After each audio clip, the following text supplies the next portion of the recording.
आज चाहिँ म हजुरहरूलाई त्यो मेरो अङ्गुर देखाउँदा हजुरहरूको आँखा पनि हरियो भइसक्यो होला। तर हरियो देख्नु भनेको फाइदा हो होइन। अनि आज चाहिँ म यो लगभग धेरै भिडियो बनाइरहन्न, कति साथीहरूले चाहिँ बनाउनु भनेर पनि बनाएको हुन्छ। अनि मैले चाहिँ आज चाहिँ विशेष गरी के गर्न खोजेँ त भन्दा यो चाहिँ सिडलेस अङ्गुर हो है। अनि हजुरहरूले देख्न सक्नुहुन्छ मेरो यो सानो क्यारीमा यो अङ्गुरको मुनि यहाँ हरेक चिज फलिरहेछ है। हजुरहरूले देख्नुभयो भने यहाँ अङ्गुर छ भने यहाँ यत्रो भ्यान्टाहरू यो सबै तरकारीहरू यो सबै चाहिँ यो अङ्गुरको मुनि छ होइन। अङ्गुर चाहिँ यो माथि फल्ने चिज हो है। अनि मैले हजुरहरूलाई चाहिँ के जानकारी गराउन खोजेँ भने गाउँघरमा कोही घरमा बस्नुहुन्छ भने जम्मा एउटा बोट, मेरो त आतङ्कै छ। तपाईँहरूले अहिले हेर्न सक्नुहुन्छ उता उता उता त्यो परसम्म देखाइदियो त हर्रै जा एकचोटि सुइया भनेर आयो त यता देखाइकन उता उता पल्लो छेउछाउ ट्याङ्कीसम्म जान्छ।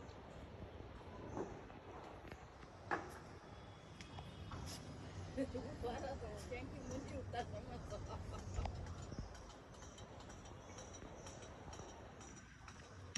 अनि यति धेरै छ। अब ठाउँ के छ भन्दा यहाँ यो सानो क्यारीमा रोपेको यतापट्टि एउटा बोट र उतापट्टि अर्को बोट रोपेको छ मैले। अनि फलेको हेर्नुहुन्छ भने यहाँ हेर्नुहोस् यो बोटले कतै फेक्न सक्दैन यो। अब के भन्ने, अनि मलाई चाहिँ यस्तो एकदमै धेरै इच्छा छ कि मलाई यस्तो राम्रो चिज यसरी फल्छ भन्ठानेको भए लगभग यहाँ घर बनाउनुको सट्टा गाउँमै फराक जग्गा किनेर आनन्दले यस्तै गरी अङ्गुरको मुनि बस्ने होला भनेर मलाई एकदम रहर लागेको छ। अनि हजुरहरूको सानो एउटा ठाउँ छ, यो अङ्गुरलाई भुइँ चाहिएन के। जस्तै अब यहाँ यो जरा भएपछि यसले त संसारै ढाकिरहेछ भनेपछि भुइँमा अरू जे रोप्दा पनि हुन्छ। अनि हजुरहरू एउटा बोट रोप्नुहुन्छ भने घरमा खानलाई जति खाए पुग्छ। यहाँ हेर्नुहोस् है त यो सिडलेस अङ्गुर हो। अनि यो अहिले कस्तो टाइममा फल्छ त भन्दाखेरि यो यस्तो गर्मी मौसममा जेठको धुपमा तपाईँहरूले यसरी बोटबाट टपक टपक टिपेर अङ्गुर खान पाउनुभयो भने अनि बेच्न, जस्तै व्यावसायिक हिसाबले बेच्ने हो भने पनि यो अङ्गुरको रेट कति होला अहिले कसैले किनेर खान्छु भन्दा पाउँदैन है, पाउँदैन यो हामीले यो हाम्रो यो आसपासमा पाउँदैन भनेपछि कसैलाई रोप्न इच्छा छ भनेदेखि मलाई चाहिँ मैले अहिलेसम्म चाहिँ यसरी ल्याएर बेचेको पनि छैन। मलाई चाहिँ सिन्धुपाल्चोकको बलिफी 7मा चाहिँ 25वटा बिरुवा मगाएको छ।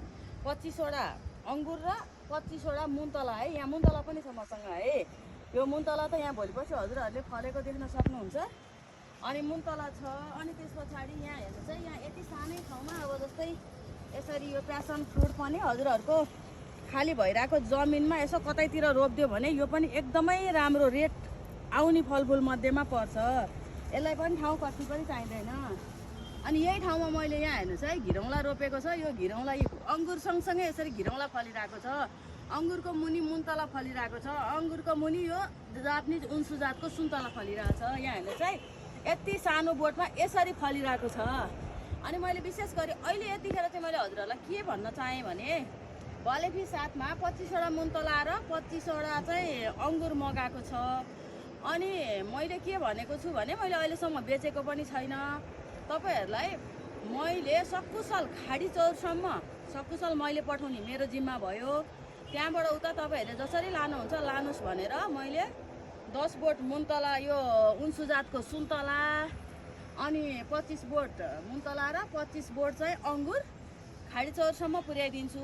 त्यो मध्ये कति मान्छेहरूले मलाई पनि है दिदी मलाई पनि है दिदी भनिरहनु भएको छ। अनि तपाईँहरूलाई सहज हुन्छ यदि भनेदेखि है एकदमै पाकेको छ यो सिडलेस अङ्गुर हो। अनि हजुरहरूलाई यति चाहिन्छ भनेदेखि चाहिँ म असारको पहिलो हप्ता लगभग 7 गतेभन्दा अगाडि खाडी चौरसम्म ल्याइदिने काम गर्छु।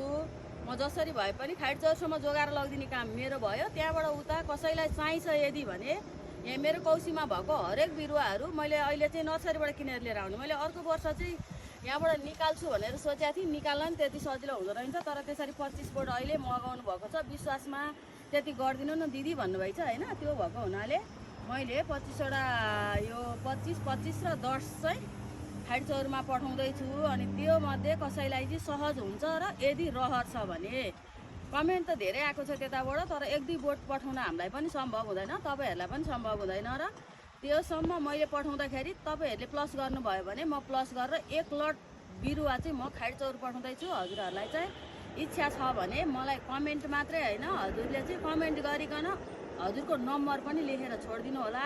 जो कसैले काठमाडौँ भ्यालीमा पनि कसैले माग्नु भयो भने नम्बर छोडिदिनु होला। यदि के को बिरुवा चाहिन्छ भने मैले चाहिँ ग्यारेन्टी जिम्मा लिएर म पठाउने बिरुवा हो यो सिडलेस अङ्गुर। कति मान्छेले चाहिँ अङ्गुर भनेर ल्याएर रोपेर अर्को भित्रपट्टि दाना भएको अङ्गुर पर्यो रे भनेर चित्त दुखाइरहनु भएको छ। त्यो चित्त दुखाइबाट चाहिँ हजुरहरूलाई परै बस्न मन छ भनेदेखि म चाहिँ ग्यारेन्टीको साथ चाहिँ पठाइदिन्छु। कसैलाई चाहियो भने है त म अहिले चाहिँ मलाई चाहिने मात्रै मगाउँछु। अनि प्लस तपाईँहरूलाई चाहियो भने प्लस गरेर मगाउँछु। कसैलाई चाहिन्छ भने कमेन्टमा नम्बर छोडिदिनु होला है त। धन्यवाद।